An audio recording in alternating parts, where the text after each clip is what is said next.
নমস্কার, আপনারা দেখছেন সময় কলকাতা। সময় নিউজ নিয়ে রয়েছে আমি সৈকত। চোখ রাখবো বিস্তারিত খবরে। তিব্বত সীমান্ত লাগোয়া নেপালের রাসুয়া জেলায় ভয়াবহ হরপাবানে নিশ্চিহ্ন একাধিক গ্রাম। বুধবার সকাল ৯টা নাগাদ আচমকা ফুলে ফেঁপে ওঠে ভোতে কোশি নদী।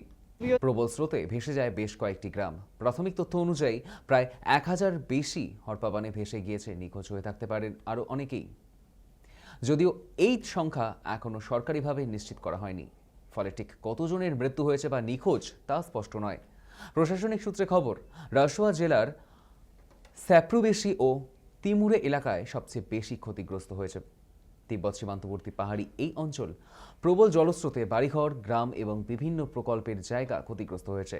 নদীর তীরবর্তী বাসিন্দাদের দ্রুত নিরাপদ এলাকায় সরে যাওয়ার নির্দেশ দিয়েছে পুলিশ। নেপাল প্রশাসন ও পুলিশের বক্তব্য, তিব্বতের দিক থেকে আসা ভোতে কোশি নদীতে আচমকা জলের পরিমাণ বেড়ে যায়। এই বিপর্যয়ের মূল কারণ সেটাই। নদীর জলস্তর দ্রুত বেড়ে যাওয়ায় নিকটবর্তী এলাকাগুলিতে হরপাবান নেমে আসে। ভোতে কোশির জল শেষ পর্যন্ত ত্রিশুলী নদীর অববাহিকাতেও প্রভাব ফেলতে পারে বলে আশঙ্কা রয়েছে। এই পরিস্থিতিতে সতর্ক করা হয়েছে নোয়াকোট, ধাদিং, চিতওয়ান ও গোর্খা সহ ত্রিশুলী নদীর অববাহিকার একাধিক জেলার বাসিন্দাদের।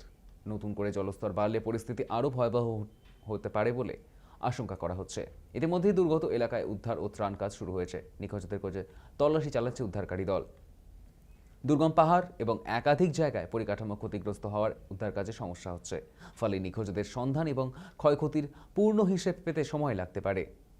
এদিকে ভয়াবহ প্রাকৃতিক দুর্যোগের পরিস্থিতি পর্যালোচনা করতে জরুরি বৈঠক ডেকেছেন নেপালের প্রধানমন্ত্রী বালেন শাহ। জাতীয় দুর্যোগ ব্যবস্থাপনা পরিষদের সেই বৈঠকে উদ্ধার ও ত্রাণ কাজের পরিস্থিতি এবং পরবর্তী পদক্ষেপ নিয়ে আলোচনা হওয়ার কথা। প্রধানমন্ত্রীর উপদেষ্টা অসীম শাহ জানিয়েছেন, ক্ষতিগ্রস্ত এলাকার জেলা শাসকদের সঙ্গে সরাসরি যোগাযোগ রাখছেন বালেন শাহ। দুর্গত এলাকার পরিস্থিতির উপর নিয়মিত নজর রাখছেন তিনি।